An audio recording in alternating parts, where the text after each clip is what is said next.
She's so beautiful and elegant. I wish I was rich and famous. Hollywood and celebrities have been captivating and mesmerizing Americans for generations now. But what are the generations in their family tree? Let's take a closer look.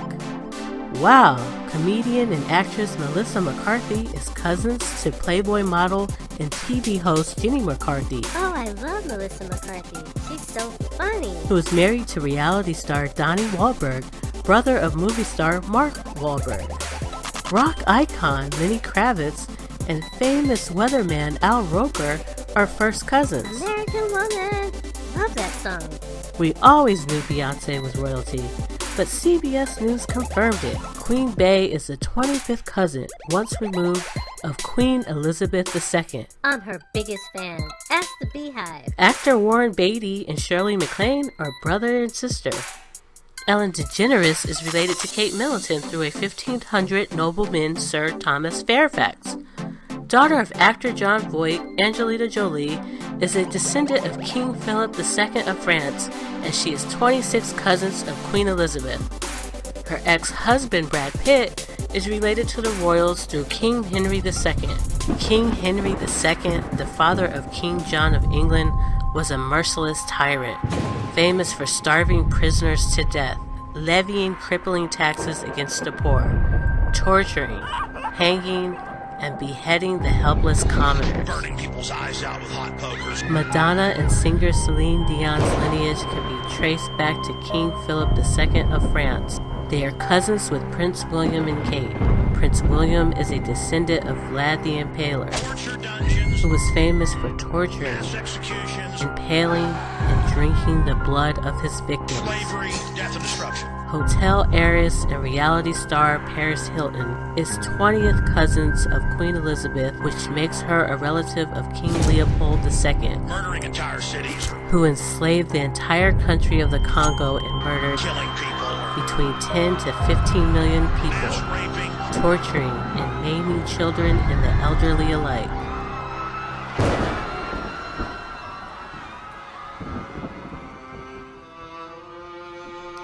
But why do so many celebrities come from royal families with such a dark and brutal history?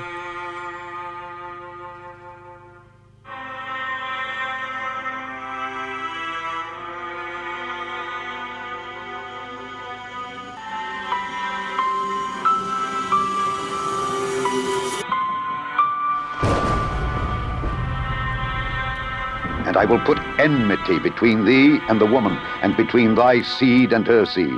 Planned Parenthood joins forces with the Satanic Temple. And there appeared another wonder in heaven, and behold, a great red dragon, having 7 heads and 10 horns, and 7 crowns upon his heads. And his tail drew the third part of the stars of heaven, and did cast them to the earth. The dragon stood before the woman which was ready to be delivered, for to devour her child as soon as it was born. Have nothing to do with the fruitless deeds of darkness, but rather expose them.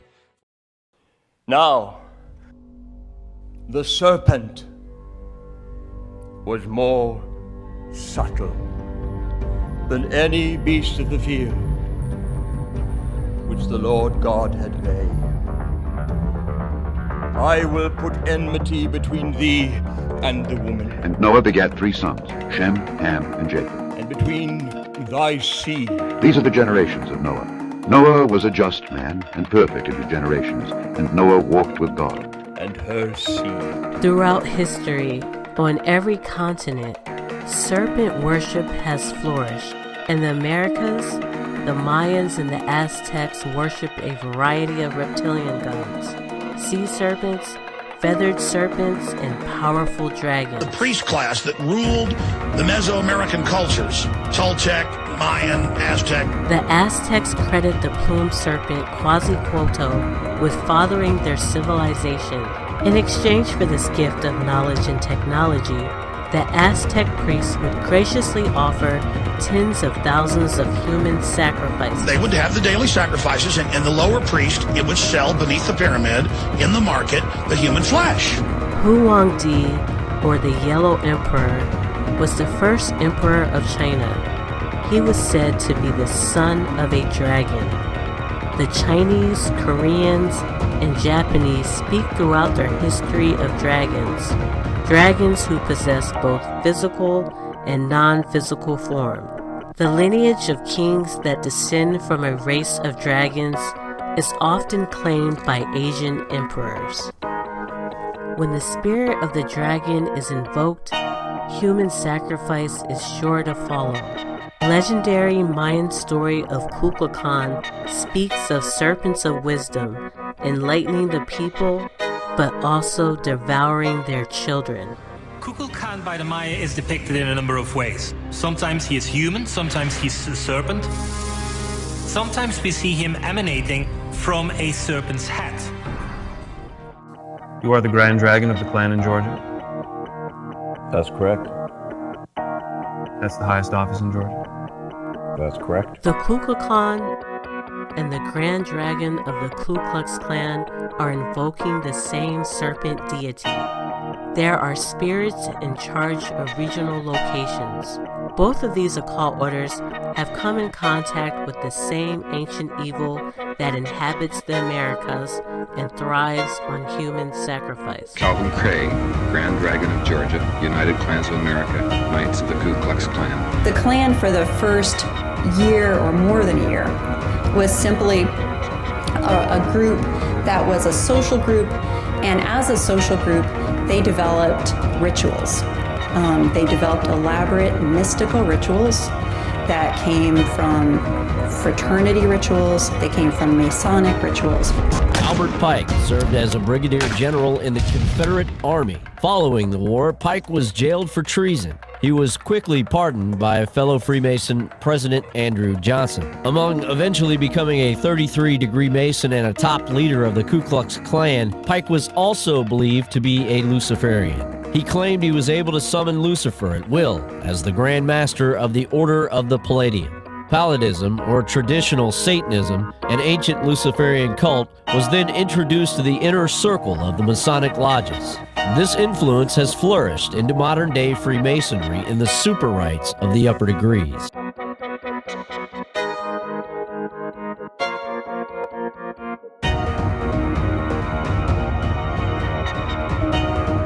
And she, being with child, cried, travailing in birth, and pained to be delivered.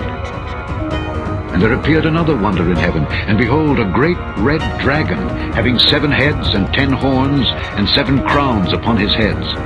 And his tail drew the 3rd part of the stars of heaven, and did cast them to the earth. The dragon stood before the woman which was ready to be delivered, for to devour her child as soon as it was born.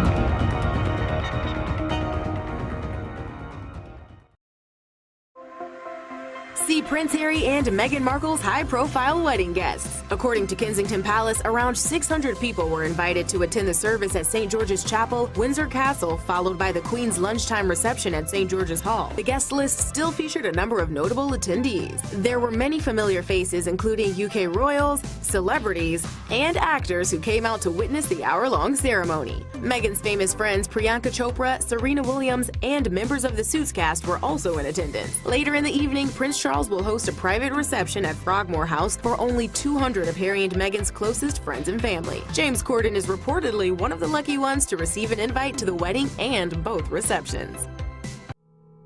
Harry and Meghan were married at Windsor Castle. Windsor Castle is located in London. The London boundary mark is surrounded by dragons, which are the most obvious and visible. If you follow them, they can take you all over the city. This is their story. The dragon boundary marks are cast iron statues of dragons on metal or stone plinths that mark the boundaries of the City of London. The dragons are painted silver with details of their wings and tongue picked out in red. The dragon stands on its 2 rear legs with the right foreleg raised and the left foreleg holding a shield which bears the City of London's coat of arms, painted in red and white. The design is based on 2 large dragon sculptures 7 feet high, which were mounted above the entrance to the coal exchange on Lower Thames Street.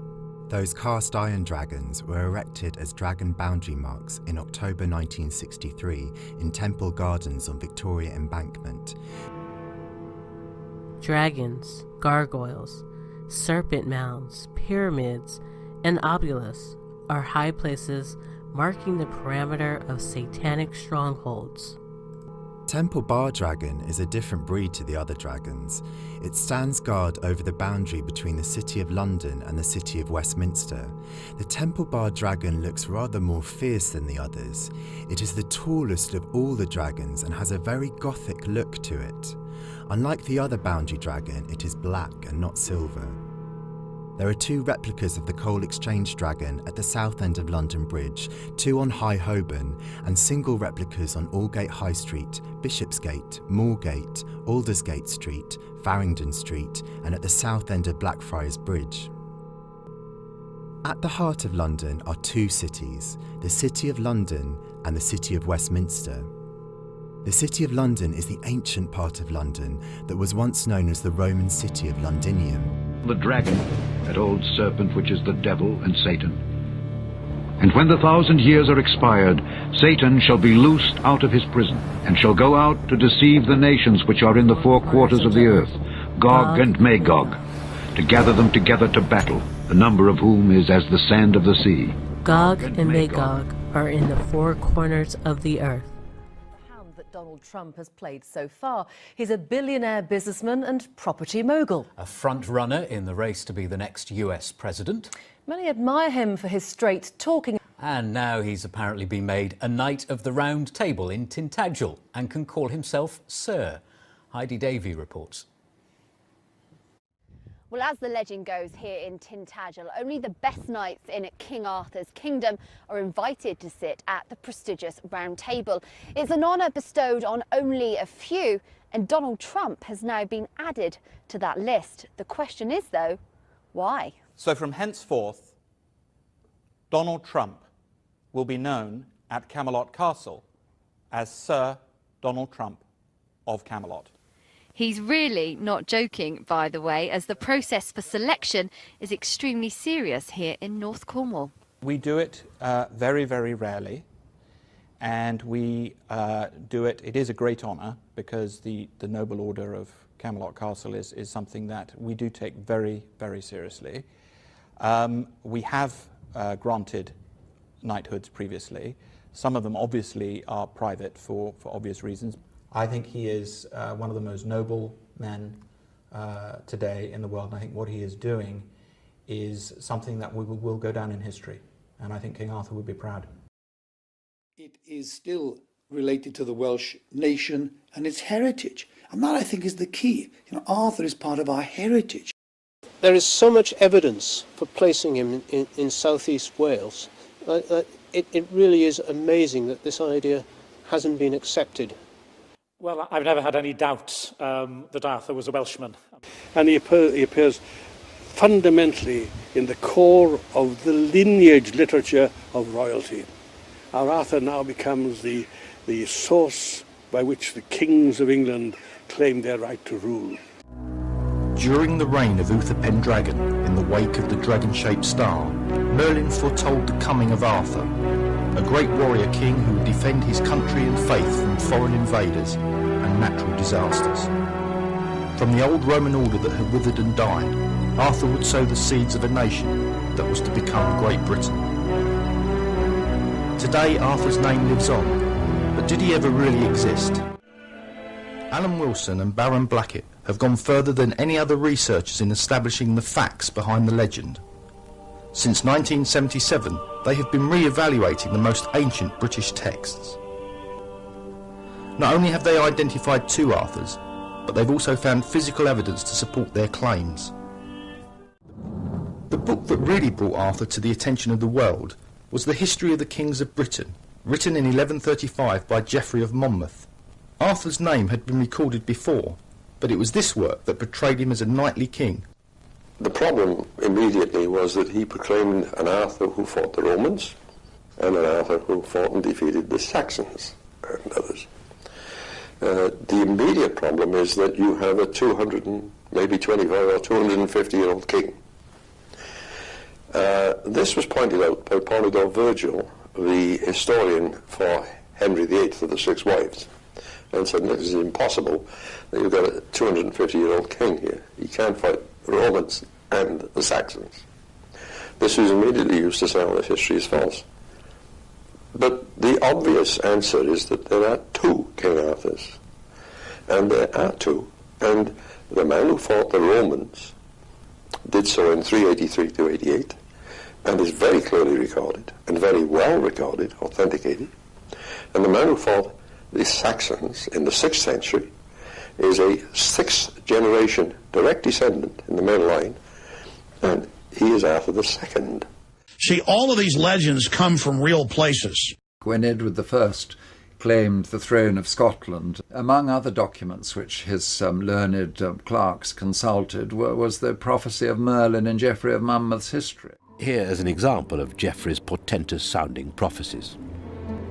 A giant, snow-white in colour and gleaming bright, will beget a people which is radiant. Merlin's first appearance at the time of Vortigern, a chieftain in the days after the Romans left. As a usurping leader of the Britons, Vortigern had made the fatal mistake of inviting Saxon mercenaries into the country as auxiliary troops against an alliance of enemies from the north. Predictably, the Saxons didn't just do the job they had been hired for. They stayed on and settled more and more of their people on the lands they had been paid to defend. Finally, Vortigern lost control of them as they went on a rampage, massacring the British and despoiling the country. So, Vortigern himself had to flee to the safety of the mountains of northwest Wales. His magicians advised him to build a strong fortress, but the wall was no sooner built than it collapsed each night. In the face of this bad omen, the magicians prescribed the blood of a boy without a father to be sprinkled on the foundation stones. In nearby Carmarthen, they found the young Merlin, whose mother was the daughter of the king of the Welsh kingdom of Dyfed. She had been impregnated by an incubus demon while living with the nuns at a local convent. So, Merlin had no earthly father, which qualified him for the role of sacrificial victim. The strange circumstances of his conception meant that he was also a wonder child, product of a union between the earthly and the supernatural, and his powers were soon demonstrated before Vortigern. Merlin demonstrated the shortcomings of the local magicians by correctly identifying the true reason for the collapsing walls, an underground pool in which lay two dragons, one red, the other white, sealed in stone. Once the pool was drained, the dragons fought, and, as they struggled for supremacy, a spirit of prophecy took hold of Merlin. Under its influence, he uttered many strange sayings. These were the Prophetiae Merlini that Geoffrey had put in his first book. Merlin explained the red dragon symbolized the Britons, and the white one was their enemy, the Saxons. The white dragon would prevail for a while, but ultimately the red dragon would throw it back across the sea it came from. He foresaw the rise of a leader who would hold back the invaders for a time, meaning Arthur, not yet born at that point. And lastly, after many cryptic predictions, he warned Vortigern that the rightful princes, Aurelius and Uther, exiled offspring of the last Roman ruler, Constantine, were returning to claim back the kingdom and his life.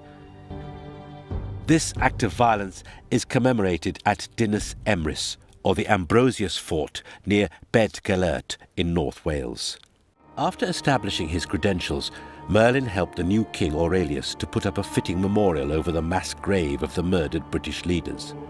For this, he travelled to Ireland, where there stood a huge circle of standing stones raised by giants. Using secret arts, Merlin dismantled the circle and had the stones shipped to Britain. Merlin went on to interpret the appearance of a comet in the form of a fiery dragon as heralding the death of Aurelius, the ascendancy of Uther, and the coming of King Arthur. He then played his well-known leading part in bringing about Arthur's conception by helping Uther Pendragon to deceive the wife of the Duke of Cornwall into sleeping with him at the fortress of Tintagel. The Duke of Cornwall is away fighting Uther's forces somewhere else in Cornwall, and Uther is changed by Merlin magically into the shape of Gorlois, the Duke of Cornwall. Gets into Tintagel and lies one night with the Duchess, and then goes away. So she never knows that it wasn't her own husband, and that night was conceived the infant Arthur. There's no question in my mind but that this reflects the theme found over and over again in ancient Celtic mythology, whereby a king is believed to be the son of a god, or the god, Lugh, who sleeps with the queen on the night that the new king is conceived. And this was a matter of pride, that kings were each the son of the god. Recently, it was, I don't remember how many days ago it was, but Donald Trump was knighted, what's called the Knights of the Round Table in England. And only few people ever received this quote-unquote honor. But what I found was interesting is when I looked at the emblem, this secret society or this group of individuals that are brought to this round table. And this emblem is a picture of a cross with a round table with a red dragon. Now, what does the scripture say about the red dragon, people? The emblem of the knights of the round table, worn round the necks of all the knights, was given to them by King Arthur as part of the ceremony of their being made a knight. The red dragon of King Arthur represented their alliance to the king. The round table was illustrative of the eternity of God, the equality, unity, and comradeship of the order, and singleness of purpose of all the knights. Now, it says here that the red dragon represents the alliance to the king. Well, who's the king? Who is the king? In the case of most U.S. presidents who descend from European royal families, the answer is simple. But in Trump's case, even though he too descends from a royal bloodline, his allegiance seems to lie elsewhere. The papacy and the Jesuit order also invoke the occult power of the serpent. As the so-called Vicar of Christ, the Pope claims authority as King of Kings in Christ's absence. The Pope's deification of the serpent is in full display through the architecture of Paul VI's Hall. You look at the bloodlines of the American presidents. All men are created equal. Indeed, Brother Washington. All Freemasons meet as equals, and we have an opportunity to create a nation in the very essence of Masonic morality. It is a known fact that all the presidents that have, reigned in the United States have all been related. Great idea if we wore our Masonic regalia when we're putting in place the foundation stone for the Capitol building. All 44 U.S. presidents have carried European royal bloodlines. Say regalia. Yes. Well, it would be wonderfully symbolic, don't you think? You'll be wanting to put the all-seeing eye on our banknotes next.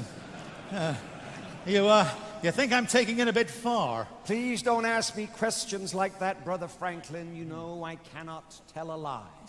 34 have been genetic descendants of just one person, Charlemagne, the brutal 8th century king of the Franks. You know, I do agree with you, though, the foundation stone of our new nation built on all those principles that we hold dear, perfect in its parts and honorable to the builder. And the plans for our new capital city already have a very Masonic feel to them, yeah.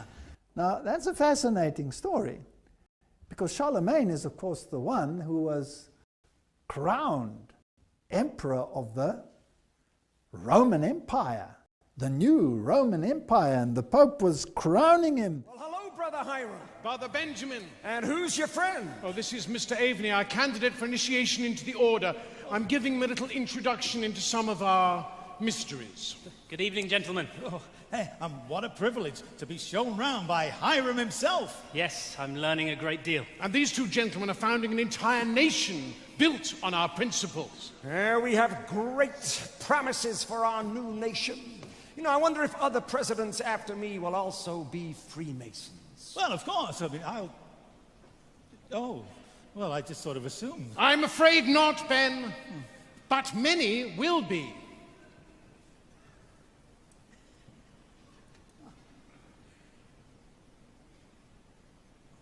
And Freemasonry will become embedded in the American culture.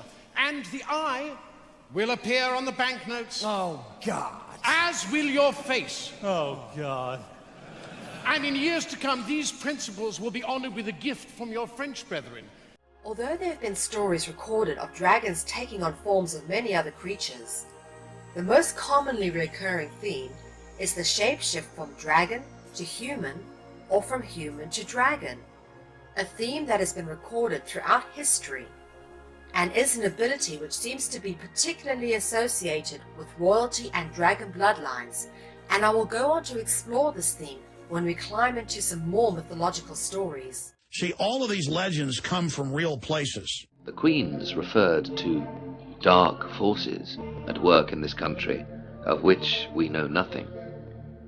And similarly, the doomed Diana thought, rightly or wrongly, that assorted agents of darkness were trying to kill her. Known as corpse medicine, it was popular amongst British royalty, Queen Elizabeth's predecessors. Eating the executed. Physicians, scholars, and noblemen generally believed in the healing power of death. It was assumed that all organisms had a predetermined lifespan. Even someone who had been executed obviously had some life that should have been left over, so demand for the lifeblood and body of the executed was quite high. William III and Queen Mary both took potions containing human skull. Charles II enjoyed these potions so much that he bought the recipe and mixed his own. These remedies were made using body parts supplied from an illegal grave robbing industry and blood freshly drank from the executed. Like her husband, Prince Philip, Queen Elizabeth came from a royal family of name changers to cover up their German identity. Before 1917, the British royals bore the German name of Saxe-Coburg-Gotha, which was changed to the more British-sounding name of Windsor. The Queen and Philip are both the great-great-grandchildren of Queen Victoria, who married her German first cousin. That makes Elizabeth and Philip inbred kissing cousins. Eating from solid gold plates. Medical cannibalism. Both Queen Mary II and her uncle, King Charles II, both took distilled human skull on their deathbeds in 1698 and 1685. But again, they did this as late as even 100 years after. Cannibalism was not only found in the New World, as often believed, but also in Europe. In Voodoo, there's the cult of the python. Its practitioners offer the sacrifice of blood to quench the serpent's thirst. Wherefore ye be witnesses unto yourselves that ye are the children of them which killed the prophets. Fill ye up, then, the measure of your fathers. Ye serpents, ye generation of vipers, how can ye escape the damnation of hell? In the event that I'm reincarnated, Philip has said, I would like to return as a deadly virus, thinking his high-handed Carl would solve overpopulation. Planned Parenthood joins forces with the Satanic Temple in their attacks against Missouri's abortion law. I don't dislike babies, though I think very young ones rather disgusting, said Queen Victoria. Shortly after his cousin, Charles Darwin, published his Origin of Species, Galton became fascinated with the idea that the survival of the fittest did not just take place between species, but within them. In order to confirm their preconceived notions of their own self-worth, Galton and his friends started a new field of inquiry called eugenics. Unsurprisingly, it concluded that the rich and powerful were rich and powerful because they were genetically superior, and it offered a simple solution for improving the lot of humanity.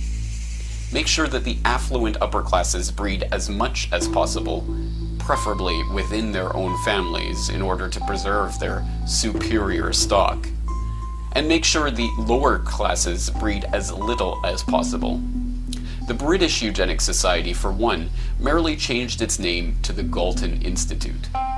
The American Eugenics Society morphed into the Population Council, a group set up by John D. Rockefeller III, where members continued to advocate the very same policies for reducing the population of third world countries as they always had. Only now they did so in the name of fighting overpopulation rather than fighting bad genes. He also went on to co-found the World Wildlife Fund with Nazi SS officer Prince Bernhard of the Netherlands. Within a generation, science was once again ready to tell us why the only way to save humanity was to stop people from breeding. In my lifetime, we have seen global wildlife populations decline by over half. Africa's rapidly growing human population is predicted to more than double by 2050, a staggering increase of 3.5 million more people per month.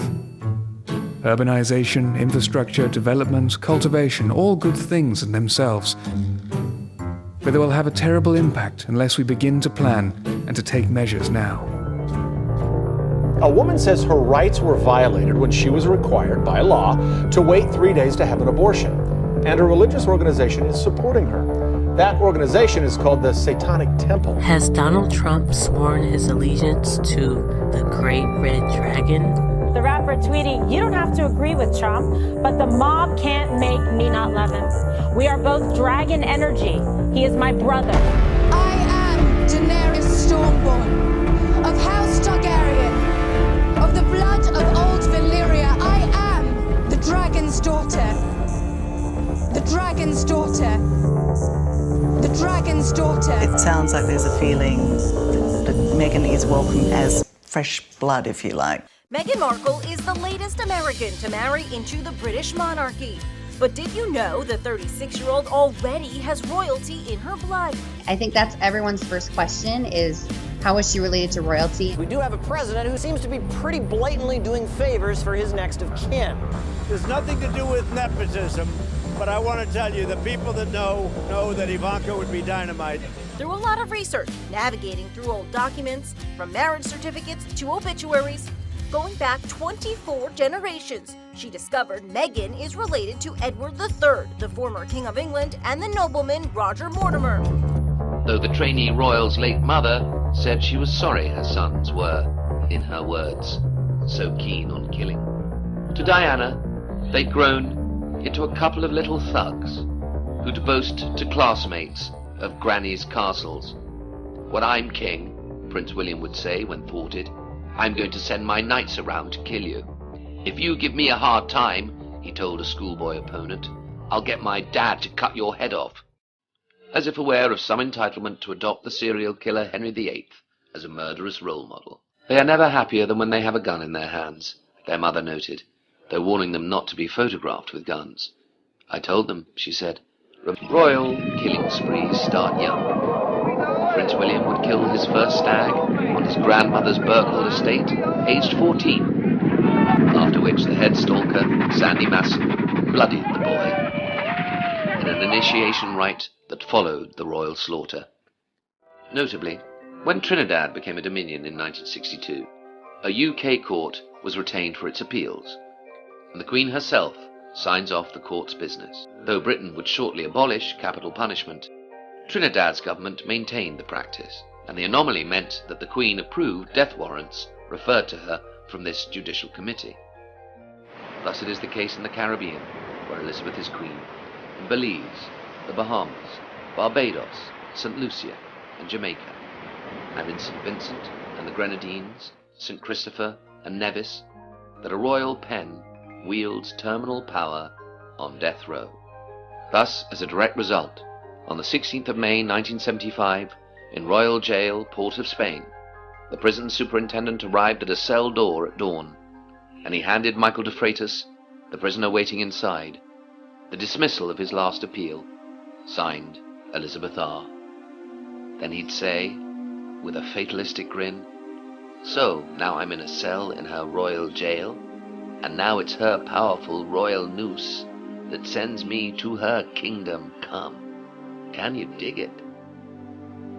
Michael was hooded, then led to the gallows under armed guard, and, while there's no death penalty in her own country, Michael was hanged by the neck by royal command until Michael X, also known as Abdul Malik, was pronounced dead.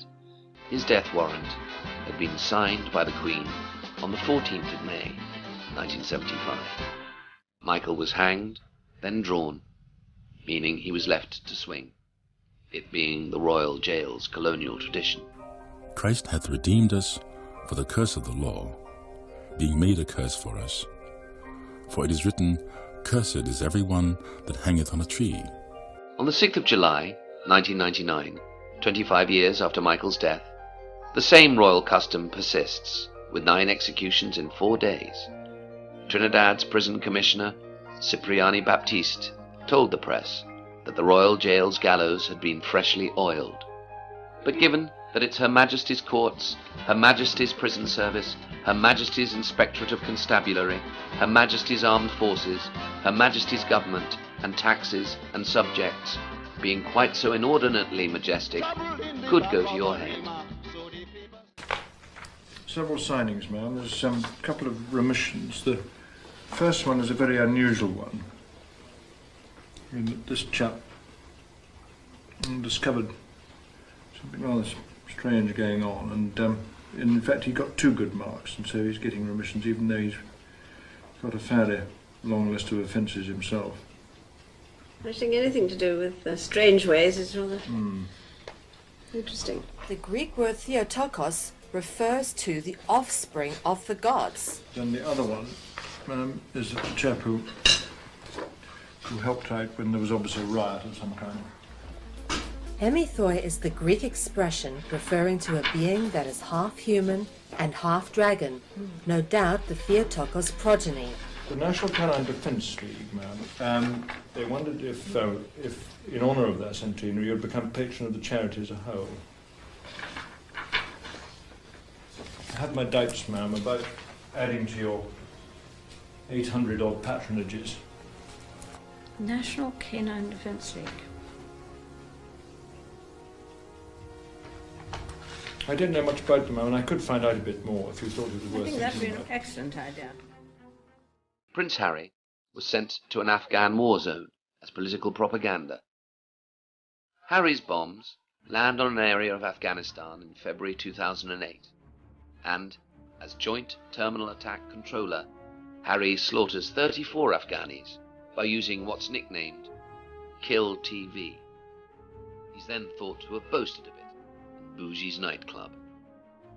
Codenamed Widow 67, Harry studies a regional map, pokes a finger at where the enemy's likely to be, then he instructs US aircrews to blast to smithereens, as if Afghan tribespeople were merely Norfolk pheasants. What do you see as the biggest challenges in conservation?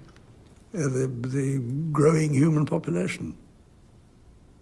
Because if where we are, there's nothing else. And do you have views about what should be done about that? Can't you guess? Predictable, given his fascist flavouring, Philip's no stranger to genocide. In the event that I'm reincarnated, Philip has said, I would like to return as a deadly virus, thinking his high-handed Carl would, in words, solve overpopulation. At the basis of it all is this colossal increase in the human population. It's one of the living species of the planet, but it's reaching plague proportions. Prince Otto, his younger brother, decided that the only way to keep his sanity while Ludwig was reigning was to shoot a peasant a day. So he shot them in the garden, then would wonder why his garden was overgrown. Catherine the Great locked up her hairdresser for over 3 years to stop him spreading the news she had dandruff. King Henry Christoph of northern Haiti liked forcing his royal guards to prove their loyalty by marching them off cliff tops, while Henry executed those who refused. Likewise, the Queen's sister, Princess Margaret, who was so royal that she'd sometimes answer the phone with the matchless phrase, "This is royalty speaking," as if expecting a long-distance curtsy. Huffley walked out of the film Schindler's List because she thought it was anti-German. The princess's views on any races or condition of men that differed from her own were distasteful. She told Chicago's mayor the Irish were pigs, all pigs, and as for India, she hated those little brown people. Princess Margaret would parrot the views of the Queen Mother, an unabashed supporter of white rule Papers show the extent of the British colonial officers' involvement in employing the most cruel torture techniques against the Kenyans, including beating up and burning the revolutionaries alive, as well as severe sexual assaults and castration, which were used as the most regular and common torture techniques. Queen Elizabeth cited only one of the most popular shows in the world, Game of Thrones, in her annual Christmas Day speech on Thursday. Who came to the set of Game of Thrones? The Queen. Yes! The more you view mainstream entertainment through the lens of discernment, the more you can see a pattern start to emerge. Whether it's predictive programming harnessing the power of collective consciousness, or simply a need for the creators to speak their truth, it seems that Hollywood spellcasters cannot resist the impulse to tell the story of their family origins, the story of their family tree. Taylor also posted this pic with a pregnant friend backstage and described herself as, quote, mother of snakes. How cool was it when the Queen of England visited the set of Game of Thrones? While my tour of the set of Game of Thrones may have gained most attention, the creators of Game of Thrones are subtly emphasizing reptilian fertility through the metaphorical character of Khaleesi and the constant declaring of her title, Mother of Dragons. I, Daenerys of House Targaryen, first of my name, breaker of chains and mother of dragons. Her fertility stands in stark contrast to her army, the Unsullied, an army of castrated, expendable servants. The world hadn't seen a dragon in centuries until my children were born. In the real world, the elite used incest to protect the dragon bloodlines, and they used eugenics to destroy the seed of their enemies. This is the real Game of Thrones.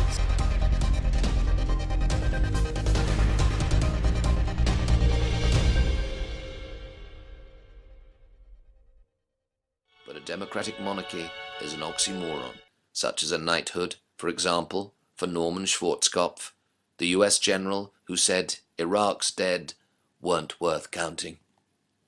And another knighthood for Kissinger, a criminal, who swaggeringly proclaimed power was an aphrodisiac after he'd carpet-bombed Cambodia. Why should we flagellate ourselves, the dissembling Sir Henry likes to ask, for what the Cambodians did to each other? In the hard logic of war, what difference did it make if you shot your enemy or starved him to death? I want every Iraqi soldier bleeding from every orifice, General Schwarzkopf would sadistically announce, after which the Queen gave this ghoul her greatest honor. Other pillars of the American state join in the queue for awards, royalty-mongering specters of the US machine, Caspar Weinberger of the Iran-Contra drugs for arms affair, and Brent Scowcroft, Kissinger's gopher, and now Knights of the British Empire. For services to law enforcement, J. Edgar Hoover, the head of the FBI, phone-tapped Martin Luther King for 10 years, is pleased to find himself similarly ennobled. This particular monarch is the beneficiary of dividends produced by an empire's corpse mountain, vast sums squirreled away without apology. It began with the royal namesake Elizabeth I licensing thieves to kit themselves out as predatory pirates for the purpose of raiding Spanish ships and plundering their contents, then bringing stolen gold to their pimping Gloriana. It's time to board the pimp train with your conductor, Queen Elizabeth, in her gold room. Pimp! Queen Elizabeth was spotted strolling down rows and rows of gold bullion in her stash house, the Bank of England. While her subjects, the citizens of England, Canada, Australia, Jamaica, the Bahamas, etc., work hard, she sits back and collects the revenue, and although she's worth trillions of dollars, she makes her subjects pay for the maintenance of the royals' family lavish lifestyle. Why? 'Cause she's a pimp! As Britain became rich, it wished to expand using any pretext or deception to do so, such as declaring Ireland to be a barren wilderness so its inhabitants could be swept aside. As a result, royal favorites would receive tracts of land as plantations for Britain's cash crop, while the language and rights of the local population would be suppressed and killed off by the crown. In Ireland, Dublin's Dean Swift was prompted to despair that 1/2 of all Irish rents is spent in England and is squeezed out of the blood and vitals of Irish tenants, who all live worse than any English beggar. As Britain increased its appetites for luxuries further, it would extend its foreign possessions, therefore industrializing slavery as a solution. The defenseless and vulnerable were hunted down and rounded up by bribery and terror, sold on to the middlemen who traded in forced labor to produce the empire's new necessities.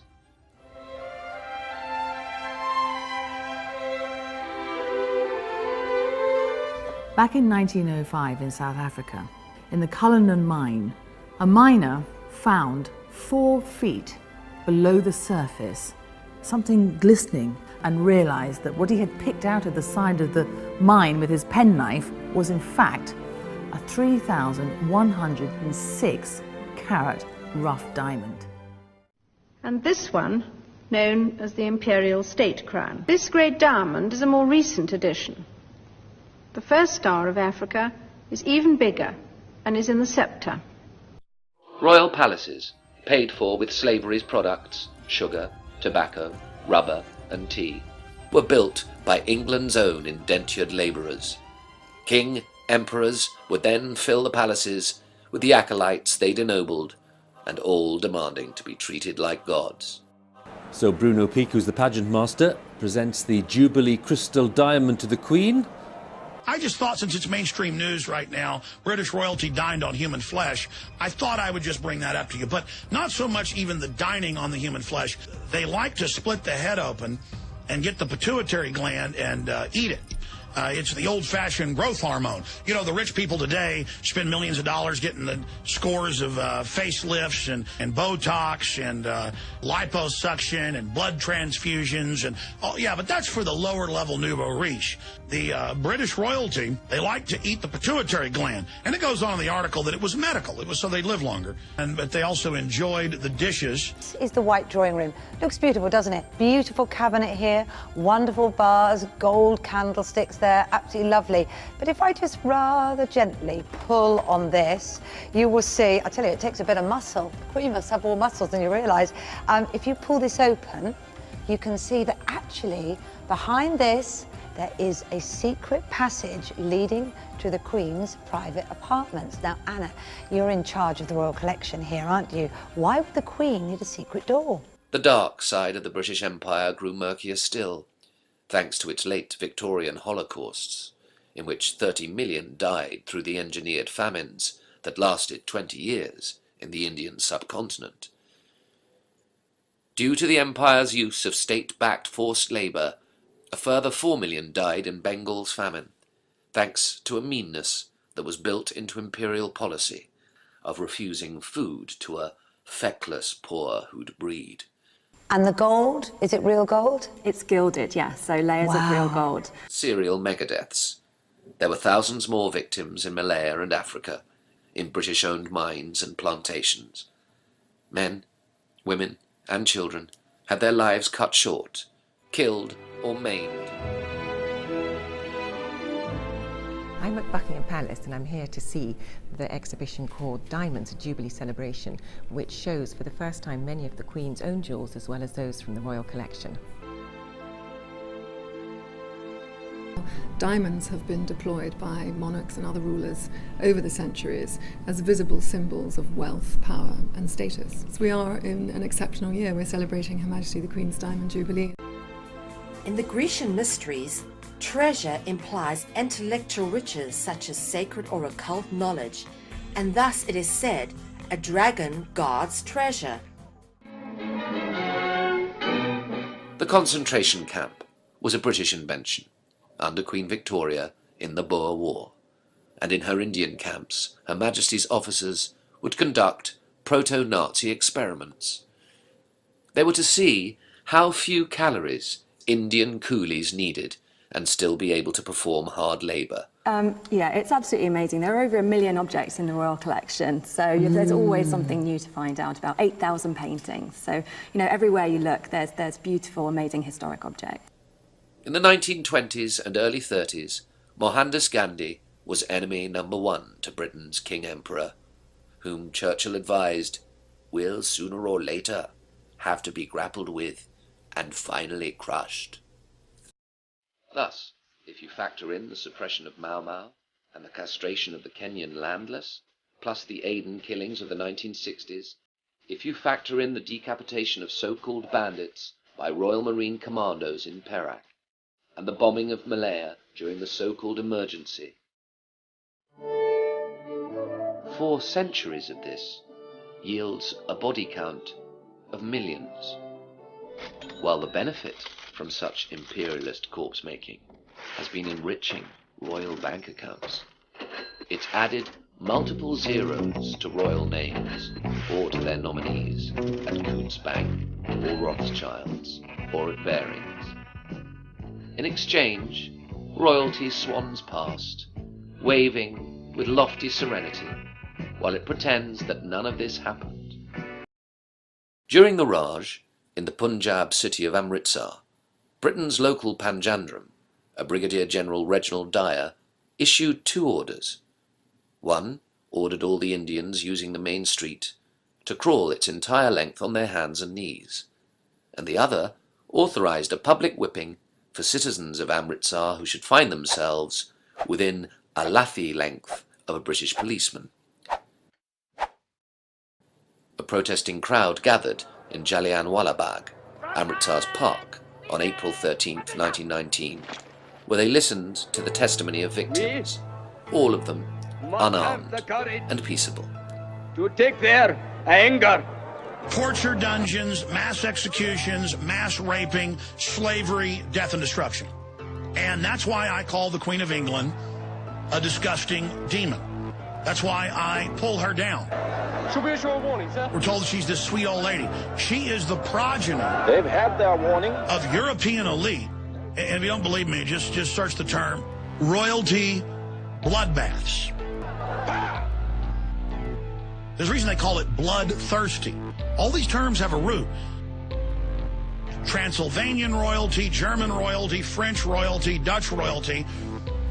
And it's a secret process they reportedly still engage in, but as early as just 60, 70 years ago, it was on record that they would bathe, women especially, in the blood of children. And we know who these folks are. See, it's not that they're smarter or even better than us. It's that they're willing to do things that normal people wouldn't do. They're very sick, they're very degenerate, they're very mentally ill, and they lust for power and control. They think war and death is beautiful. And they're trying to now sell the general public on death and torture and murder and sadomasochism to turn our civilization into something that resembles the world they want. They want to bring all this out in the open. And that's what all the Lady Gaga, vampirism, and all that's about for our young girls. That's what the record suicides are about, and little girls cutting themselves up. Parents just turn themselves over to absolute, total evil. Queen Elizabeth II, head of state of the United Kingdom and 31 other states and territories. She is the legal owner of about 6,600 million acres of land. That's 1/6 of the Earth's non-ocean surface. She is the only person on Earth who owns whole countries and who owns countries that are not her own domestic territory. This land ownership is separate from her role as head of state and is different from other monarchies where no such claim is made. The value of her landholding, $17 trillion. That's approximately.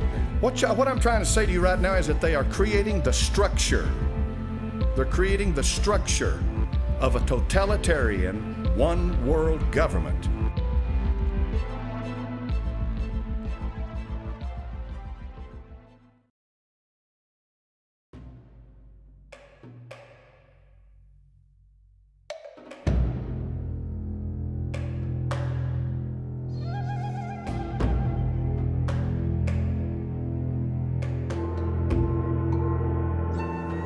Across the massive plains and sands of the Saudi Arabia desert, something truly amazing is taking place. A once parched land, void of vegetation, is now covered in green grass, purple flowers, and massive pools of water. The land is literally being transformed into a garden right before our eyes. And what makes this event even more miraculous is that all of this was foretold by the prophet Isaiah thousands of years ago. Chapter 35. The desert and the parched land will be glad. The wilderness will rejoice and blossom. Like the crocus, it will burst into bloom. It will rejoice greatly and shout for joy. The glory of Lebanon will be given to it, the splendor of Carmel and Sharon. They will see the glory of the Lord, the splendor of our God. Strengthen the feeble hands, steady the knees that give way. Say to those with fearful hearts, be strong, do not fear, your God will come. He will come with vengeance, with divine retribution he will come to save you. Then will the eyes of the blind be opened, the ears of the deaf unstopped. Then will the lame leap like a deer, and the mute tongue shout for joy. Water will gush forth in the wilderness, and streams in the desert. The burning sand will become a pool, the thirsty ground bubbling springs. In the haunts where jackals once lay, grass and reeds and papyrus will grow. And a highway will be there. It will be called the Way of Holiness. The unclean will not journey on it. It will be for those who walk in that way. Wicked fools will not go about on it. No lion will be there, nor will any ferocious beast get up on it. They will not be found there. But only the redeemed will walk there, and the ransomed of the Lord will return. They will enter Zion with singing. Everlasting joy will crown their heads. Gladness and joy will overtake them, and sorrow and sighing will flee away.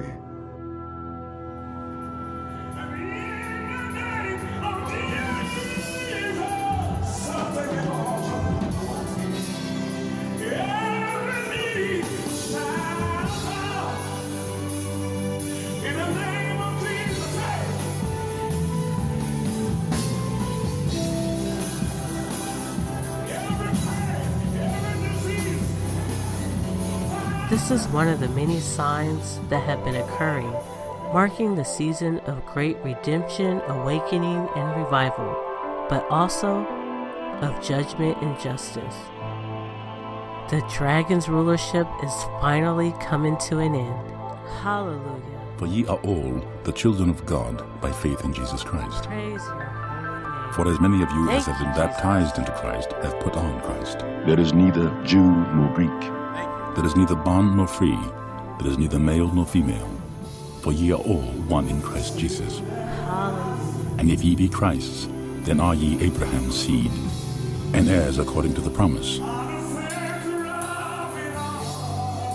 Even in these bloodline families, God can reach down and save souls and do some amazing things. Dear Heavenly Father, praise your holy and righteous name. Hallelujah. Thank you, Jesus.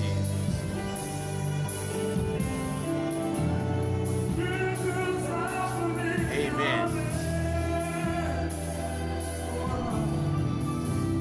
Thank you, Lord Jesus. Praise your holy and righteous name. Thank you. Hallelujah. Hallelujah. Amen.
Thank you for watching. We hope you found this video informative. My husband and I started this channel to share the good news of salvation found in Jesus Christ and to expose the satanic hidden agendas in today's society. As many of you may know, YouTube has been demonetizing and suppressing videos that go against the mainstream's indoctrination. We want to continue as a couple rooted in Christ to share the knowledge and truth that we have gathered to all our brothers and sisters in Christ and to those seeking to find Him.